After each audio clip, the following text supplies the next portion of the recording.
Avui som a Camp Balaguer i aquesta activitat compta amb l'ajuda del Consell i també de la institució anfitriona de Camp Balaguer, que és l'Ajuntament de Palma.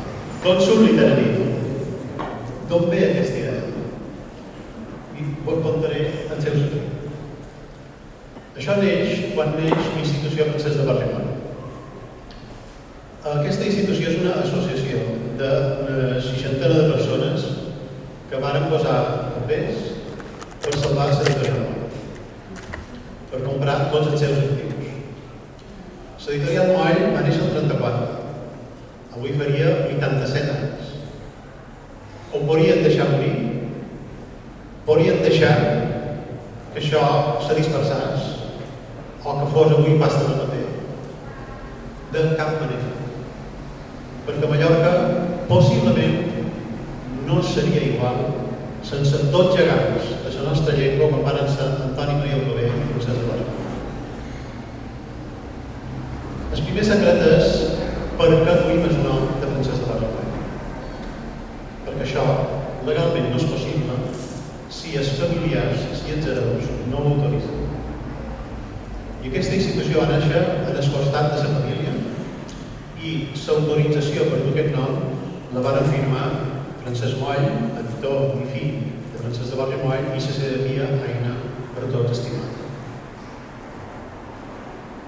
El segon secret és que vos diré quant de llibres tenim.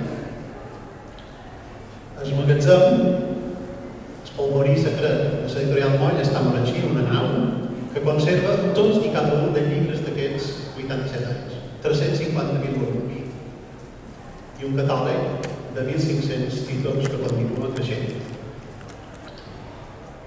Tenim una editorial. Però també en l'editorial vàrem adquirir tots els drets de publicació del Diccionari Català Valencià Balear. El diccionari, el Moll, el Diccionari Català Valencià Balear, va ser la raó de la vida d'Alcover i també de Francesc de Bargalló. La seva gran obra, un monument, una llengua sencera, plena de tota la seva riquesa unitària i alhora diversa. I d'aquí neix l'itinerari, no només, lògicament, per lectors de l'editorial, per tots els lectors, per tots els que gaudeixen de l'editorial. I aquest és el secret.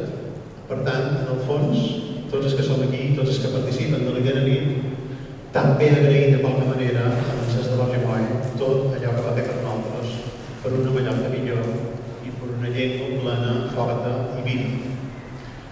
I dit això, faig la paraula a la pregonera d'enguany, Laura Agost, jove, però ja amb una trajectòria molt sòlida. Amb vosaltres, Laura.